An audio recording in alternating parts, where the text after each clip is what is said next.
Hello बच्चों, हमने पाठ क्रमांक 2 में स्वर और व्यंजन की पहचान सीखी। आज हम पाठ क्रमांक 3 में संयुक्त व्यंजन किसे कहते हैं ये सीखेंगे। किसी शब्द में एक साथ आने वाले दो व्यंजन जब अपने आगे आने वाले स्वर के साथ ही मिलाकर बोले जाते हैं तब उन्हें संयुक्त व्यंजन कहते हैं।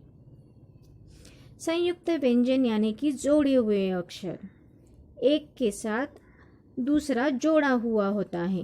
पहला अक्षर आधा मतलब स्वर रहित होता है और दूसरा पूरा मतलब स्वर के साथ होता है। इन्हें ही संयुक्त व्यंजन कहते हैं। देखिए संयुक्त व्यंजन वाले शब्दों के उदाहरण। देखो अच्छा, मच्छर, ऐसे वर्ड।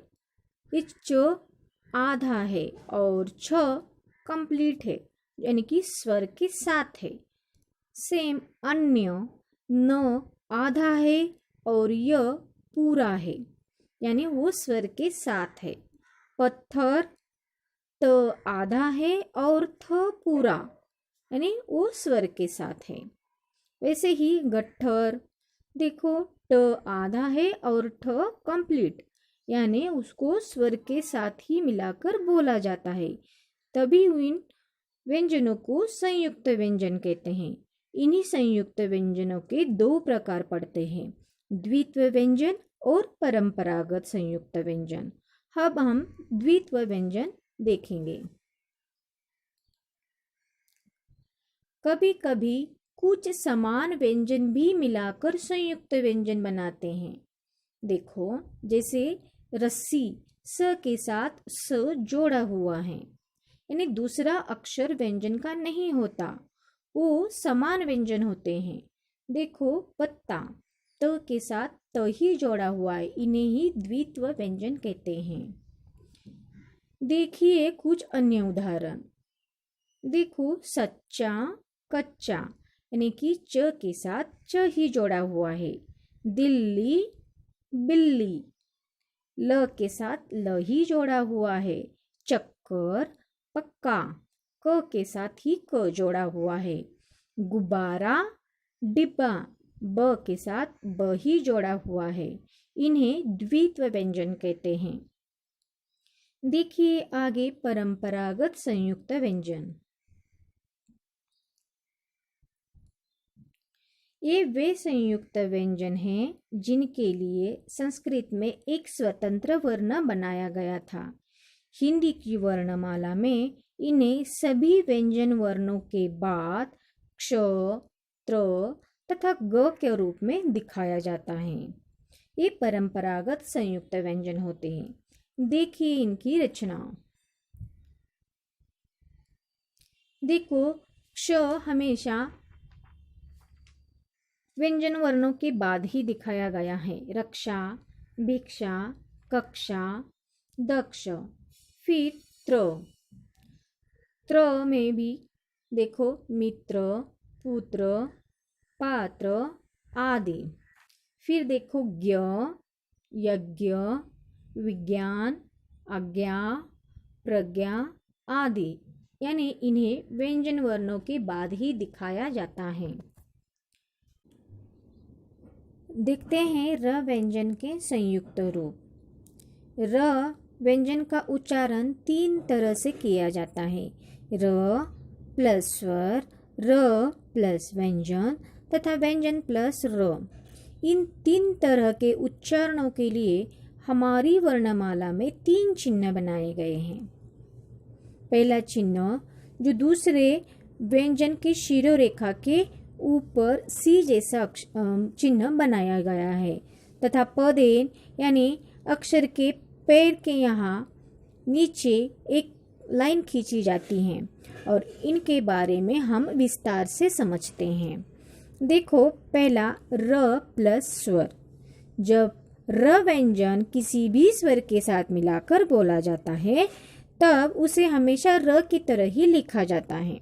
देखो मुझे लिखना है, समझो रात, तो र और आ इस स्वर के साथ रा त ऐसे लिखा जाएगा। अगर रेखा लिखना है तो र और ए इस स्वर के साथ ही लिखा जाएगा। फिर रोशनी, रौनक, यानी कि र और स्वर के साथ ही र को लिखा जाता है। अभी हम दूसरा देखेंगे, र अधिक व्यंजन। जब र किसी अन्य व्यंजन र के साथ मिलाकर बोला जाता है तब उसे हमेशा दूसरे वर्ण, यानी कि दूसरा जो वर्ण होता है उसकी शिरोरेखा के ऊपर सी जैसा चिन्ह बनाया जाता है और उसके साथ ही र मिलाकर बोला जा रहा है। देखो अभी दर्द। दर्द इस अक्षर को हमने र का उच्चारण तो दिया है, लेकिन लिखने के टाइम हम र नहीं लिखते। जो दूसरा वर्ण है उसके शिरोरेखा के ऊपर सी जैसा चिन्ह बनाया जाता है। देखो दूसरा उदाहरण, अर्थ, सर्प, शर्त। इसमें र का उच्चारण तो आ रहा है मगर हम र प्रॉपरली नहीं लिखते, उस पर ओ चिन्ह बनाया जाता है। अभी तीसरा प्रकार देखेंगे, व्यंजन प्लस र। इस प्रकार में यदि कोई अन्य व्यंजन र से मिल रहा है तो उसे तीसरे वर्ण पदेन से लिखा जाता है, यानी कि एक लाइन खींची जाती है और जो इसे खड़े पाई वाले व्यंजनों में खड़े पाई के पैरों में हुक की तरह से लगाया जाता है तथा गोलाकार व्यंजनों में हल चिन्हों के साथ जोड़ दिया जाता है। देखते हैं इनको विस्तार से। खड़ी पाई वाले व्यंजन वर्ण प्लस र। देखो क प्लस र क्र होता है, इन्हें खड़े पाई वाले व्यंजन वर्ण कहते हैं। क्र र का उच्चारण आता है लेकिन एक चिन्ह बनाया है जो क का जैसे मानो पेट फाड़ कर निकल के बाहर आ रहा है, उसे क्र। उच्चारण र का है लेकिन लिखने समय इन चिन्हों के साथ लिखा जाता है। देखो प्र, ग्र आदि, और इससे हम अक्षर बनाते हैं क्रम, प्रेम, ग्रह आदि। अभी हम गोलाकार व्यंजनों को देखेंगे। गोलाकार व्यंजन ट, ड, व्यंजन वर्ण प्लस र।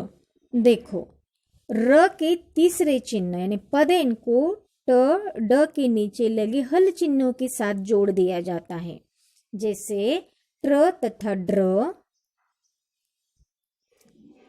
ट्र तथा ड्र, यानी कि उनको एक चिन्ह बनाया है जो देखो व्यंजन के नीचे है, जैसे ट्रक, राष्ट्र, ड्रम, ड्रेस आदि। इनको गोलाकार व्यंजन कहते हैं। देखो हमने क्या सीखा। जब भी किसी शब्द में दो व्यंजनों के एक साथ आगे आने वाले स्वर के साथ मिलाकर या संयुक्त रूप में बोला जाता है तब उन्हें संयुक्त व्यंजन कहते हैं। संयुक्त व्यंजनों का पहला व्यंजन हमेशा स्वर रहित होता है। हिंदी में र व्यंजन के उच्चारण के लिए 3 स्थितियां हैं, र प्लस स्वर, र प्लस व्यंजन तथा व्यंजन प्लस र। इनके लिए क्रमशः 3 अलग अलग वर्ण चिन्ह बनाए गए हैं। गोलाकार व्यंजनों में र व्यंजन का पदेन चिन्ह या हल चिन्ह के साथ जोड़ दिया जाता है।